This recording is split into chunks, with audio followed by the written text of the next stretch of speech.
George Balbona. Thank you, sir. Yeah, George. I'd like to ask why, I've been doing this for almost 3 years now. Everybody who goes to these on any side sees me here. I record everything. That's what I do. I'd like to thank Ed Reisner for getting security and saying I can't record as I've always done for the 3 years today. Why? Now all of a sudden I have to be credentialed media?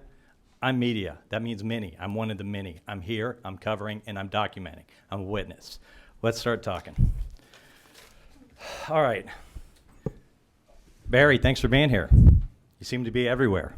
Vice Chairman of HB316, co-chair of the so-called SAFE Commission, running the show at the SB 403 House Governmental Affairs Committee right here in this room, less than a year ago, March 13th.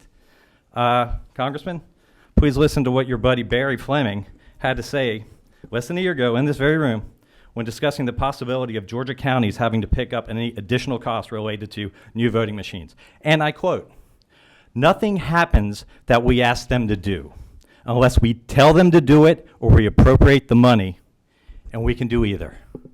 So just because we put something here now, that won't change the fact that we can always change it later. And I've met no one around this capital that doesn't think we're going to buy new voting machines." Is he looking at this room? I don't think so, okay? In fact, it's referenced strictly in the bill, so we'll take up the amendments, Chairman Setzler, Ed Setzler, as you want, but I'm not sure that we have to do that. He doesn't care. All I ask is for people to be educated. The only reason to pass this bill is ignorance, either because you've been misled or you care not to know, or corruption, it's real, or both, okay? Now, the SAFE Commission, a lot of people don't know that SAFE, and that word there, is an acronym. Let's look at it. Secure. No, it ignores all cyber experts, even the National Enquirer when it has something priceless, puts it on paper and locks it in a safe. So do all Fortune 500 companies, okay? Secure, that's the first one. Accessible, yes, extremely accessible to bad actors and hackers, okay? Fair, certainly not. Elections, no. And this is where it gets really scary. HB 13 provides us with unconstitutional appointments, masquerading as the will of the people and fair elections, okay? There's not a person here today who can read a barcode. Why do we have to put that extra level, that superfluous level step into our votes? Okay? You think, oh, barcode, I go to the store, it tells me how much something costs. No, it's never told you anything. It tells a machine what it costs. And it could tell you to change that D to an R like that. And you cannot do any kind of, you can't validate. It's not verifiable. You hear us talking about what the difference is between the first and the second half of that handout you got. You have a paper trail that the actual process of doing the vote is your verification. You go through, and as you do it, you're marking, and you're verifying it right there in front of your eyes. You scan it optically, just like you guys do with the other ones, and you put it in a lockbox. How is that different? It's fundamentally different, because you are introducing something where shenanigans are possible and undetectable. Okay? Holly Springs, you look like you're glazing over. Why don't you tell me what you handed to Brad, our new SOS, at the vendor depot after saying Merry Christmas? He grabbed it, put it in his pocket. I have video of it. What was it? Oh, your little thing? I don't want it. Do I, Holly Springs? What's it say? Does it say something about fair and accurate and verifiable votes? You're going to appreciate it. Let me see it. Be bold. I do agree with that. But you guys are boldly cramming this bill down our throat at a fast rate, and I don't like it. I hate the taste. And you very much have a very, very, your average is incredible. Statistically impossible that you always land on the wrong side of history. How is that possible? Just take the time, listen to the experts, and do the damn right things. You're not doing it. Oh, and by the way, if you'd like the video, I've got a link to Barry saying exact words like that. Oh, the other thing that I'd just like to mention quickly, Ed Setzler, he was in charge of SB 403. He said we would have numbers, a good working number, by early February. That's gone, okay? It may be plus or minus millions of dollars in a $60 million program. That's gone. But we're going to have good, solid working numbers by February to do this. Yeah. This is less than a year ago. You guys are jacking up the price. You say it's 150. You know that's a lie. That's just for the hardware. That is not going to cover training, and it's not going to cover ES&S's fat maintenance and upkeep contracts, which get it more into the neighborhood of $400 to $500, from what I hear. Do the right thing. Sir, would you be willing to take a question? I'm not gonna answer anything. I've been doing this for 3 years. I know more than you guys do. I'll guarantee it. Go. I appreciate the decorum, sir. Representative Turner? Thank you. For the record, my name is Scott Turner. It's not Holly Springs. Although Scott with one T. this Holly Springs is the safest city in Georgia. I'm glad that I'm very Not proud for of where voting? Yeah. Well, I'm sorry, Not for voting. There's no safe harbor in our state for voting. sir. I'm going to listen to you as much as you'd like, but You would not like to listen to me as much as I'd like.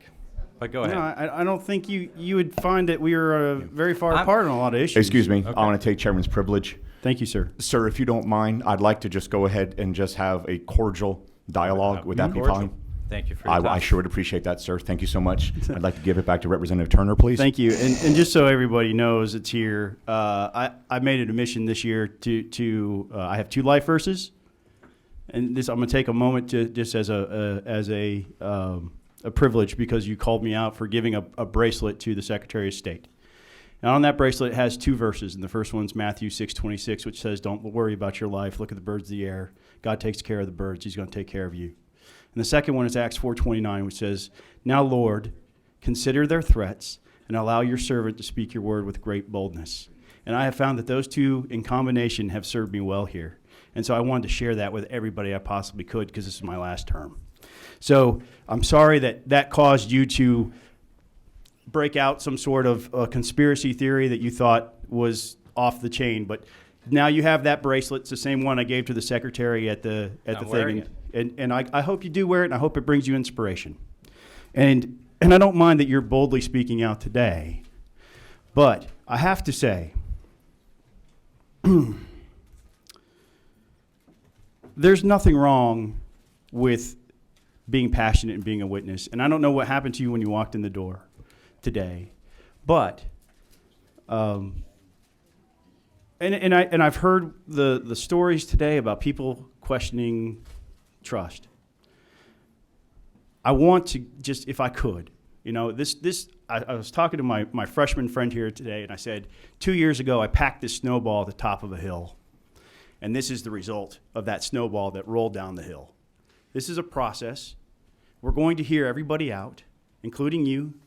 And I'll just tell you that if you are coming at me angry, my natural inclination is to say, no, I'm not going to listen to you. But I think you're making great points in there somewhere, but they have to be pulled out. So be a witness. Be the recorder guy.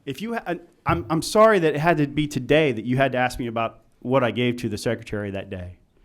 My cell phone number is published everywhere, and the people on this committee make themselves available to anybody that wants to talk. I've sent emails to every individual member of Well, you know Congressman what? in the My cell state phone and number, senator. my cell phone number is published, and you didn't call me because I would have called you back, or I would have answered on the first ring. Okay. So let's just That's the be courteous exception. to each other. And I will be there's courteous. Look, here's the bottom line. Okay, there are going to be things in here that are going to be extraordinarily important to reestablishing trust. And I promise you, there are people on this committee that are fighting for that. And whether they have a D or an R next to their name, they're going to fight for that. And that's the only thing I have to say. I just wanted to respond to that since you said I was glazed over. I was actually hanging on every word you're saying. Okay. But you were so confrontational. It's called passionate. I've been doing this for a while. Well, And I let understand me- that. Let me tell you the difference between today, and I greatly appreciate the difference, is the chairman is letting us speak for as long as we'd like. Usually we have 2 minutes, and it's like you're screaming into the void. It's just this fascist, like you guys are looking at your cell phones. It's not a dialogue. That's what we need. We need a dialogue. Well, and we're having it now. let's But do this, it. again, exception, not the rule. If you guys want to make it, let's get all these people who signed up. Let's get a room and let's hash it out. Let's talk, because this is just us speaking our minds, and you guys taking it, and we don't know what you think of it. Bring it. Okay? Do it. Let's do it. All right. Here's the difference. I was a professor. I taught the physics of sound. If a tree falls in the forest and there's no one there to hear it, like this, does it make a sound? It does. It does not. It does. Because does it still not. vibrates, and sound is vibration, and it still No, does. because why are you we need arguing about three that? things. I was actually taught the course. Okay? You need three things. Yes, you need the vibration. That's our vote. Okay? That's our voice. You need a medium. That's these voting machines. Okay? And then you need an observer. Without that, it's noise. It's not sound. Okay? Right now, we can't hear ourselves, just like this. You can't hear ourselves. We can't validate and verify that our votes are what we said they were, what we want. So you have no idea what our voter intent is nullified by those barcodes and by those QR codes. Okay? That's all we're saying. And that's a big difference. And that's a huge difference. This isn't a bipartisan issue. This is the sanctity of our vote, of democracy itself. And if you guys can take that lightly, then I don't know how you sleep at night. Anyone else? And thank you again for letting us talk. Because usually we're like, oh my God, 2 minutes, and you just sound like an idiot. Well, I can do that at any rate. I'm almost sorry that I had to excuse myself, but you know, Hey, I'm nature grateful calls. that It's we all had right. a lady over here that was concerned that I was sneaking out, but I could actually Yeah. sneak into the men's room. Have you? Bob, you have a question? Do you have a question? No. Okay. That's done. it. Thanks, guys.